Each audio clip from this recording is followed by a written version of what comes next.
So, good morning, everyone. Myself, Dr. Amish Srivastava. I am professor in CSE department, SIRT, Bhopal.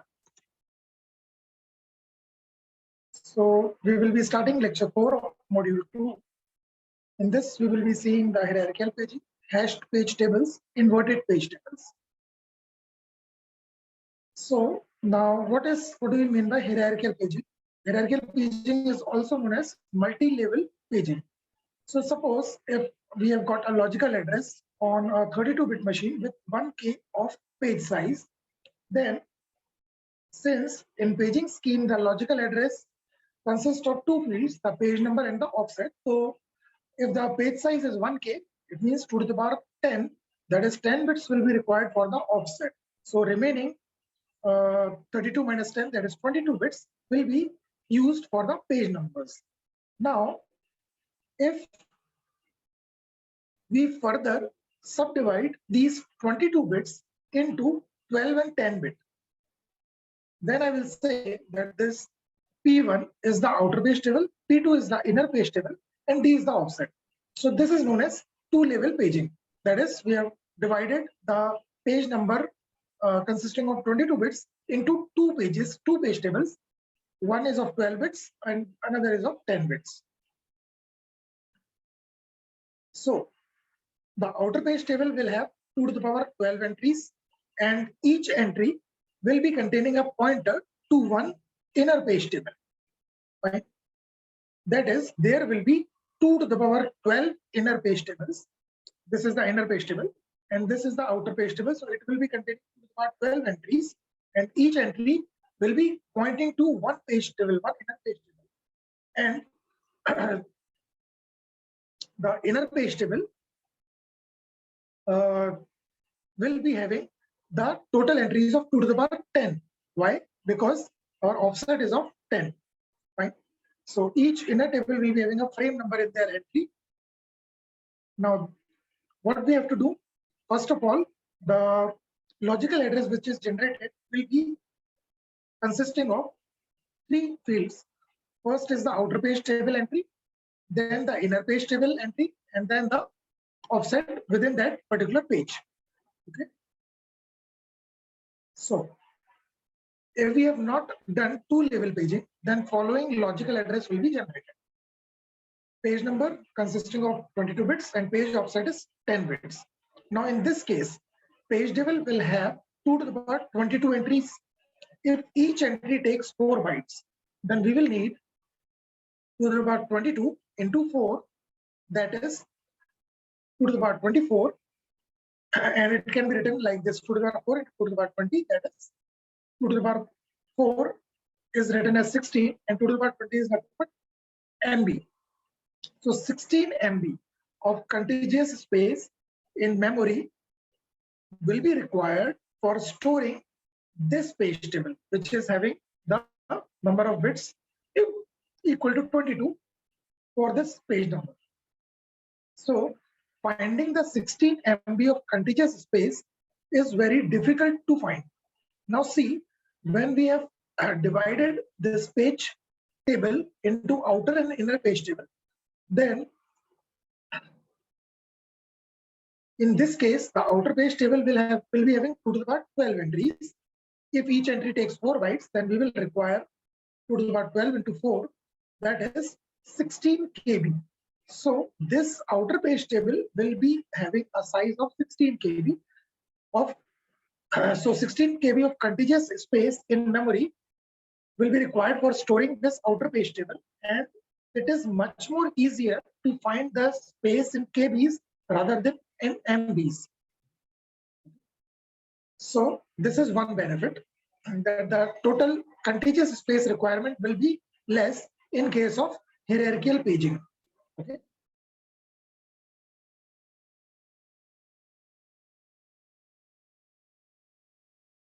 Okay. So if we have done two-level paging, then following logical address will be generated: the outer page table number, inner page table number, and the offset within that inner page table. For accessing each and data or instruction, we require 3 memory access, which will further slow down the process, because now what we have to do, outer page table, inner page table, both are present into the main memory. So first of all, we will be searching the outer page table, which is in the memory. So one memory access. Then from the outer page table, we will be going to the inner page table, which is again the memory. So second memory access. Then from the inner page table, we will be getting the frame number address, which is added to the offset, and we will get the actual physical address. So this will be the third memory access. Okay, so 3 memory access is required for every logical instruction to be converted to the physical instruction. So this is how it works. So we will be searching the P1 into the outer page table. From here, we will get the base address of the inner page table. From here, we will move to that particular page table. Here, we will be finding the P2. So from here, we will be getting the frame number corresponding to this page number, that is P2. This frame number address will be added to the offset, that is D, to get the actual physical address. So this is how this address translation scheme works in the hierarchical paging or multi-level paging. We can also have three-level paging, like this 42, which is the outer page table, is further subdivided into 32 and 10. So we have got now here second outer page, first outer page, and then inner page, and then offset. So we can go to any limits, but the number of memory access will increase as we increase the number of multi-level in the paging scheme. Okay. So now second type of table is hashed page table. So our logical address, which is generated in the paging scheme, is the page number and the offset. So this page number will be given as input to the hash function, and then this hash function will generate certain key, and that in that particular key or in that particular entry, we will be having the page number which we are trying to find. Now, like for example, suppose we have 100 entries in the hash table. Then hash function can be used as like this: p mod 100. Mod means divide this p by 100, and whatever is the remainder, that will be our output. So key is nothing but the remainder, which we get after dividing p by 100. So example, page number is 23. Then 23 mod 100, answer is 23. Remainder will be 23. So this page will be placed at 23rd location in the hash table. Suppose the page number is 128. Then the key will be 128 mod 100, that is 28. So this page number 128 will be placed at 28th location in the hash table. Now the problem comes here: if page number 23 and 123, we see the mod values, then they are same, that is 23. So both the pages 23 and 123 will be entered at 23rd location in the hash table. Now this is a conflict because two page tables are have to be inserted at the same entry, at the same position in the hash table. So what we do in this case, we make use of chained linked structure. So in chained linked structure is nothing but a node consisting of the first entry, the first field in this node will be containing the page number. Then the second entry will be the frame number address, and the third entry will be containing the link, which can be used to point to the next entry in this particular position. Okay, so here, first of all, we are searching the page number into the hash table. So one memory access. Then we will be searching that particular page into this chain linked structure. So minimum one memory access will be there because these nodes are also present in the main memory. So minimum 2 memory access will be required, and one memory access will be from here. We will be getting the frame number, and frame number will be added to the offset to get the actual physical address. So third memory access will be the actual physical address. So for every conversion, we require P plus memory accesses, because one for the hash table, second this one. If we don't find our page number here, then we have to go to the next link, and then we have to go to the next link, and so on. So minimum 3 memory access will be required. 3 plus memory access will be required for conversion of logical address into the physical address. So this is the disadvantage because it will slow down our process. Now, the advantage of making use of this kind of table is that the table has got 100 entries. That is, the total size of this table will be 100 into 4. If one entry requires 4 bytes, that is 400 bytes of contiguous memory location we have to find out for storing this hash table. Fine. And these nodes, let us say each entry of this node is of 4 bytes. So total 12 bytes of space will be required for one node.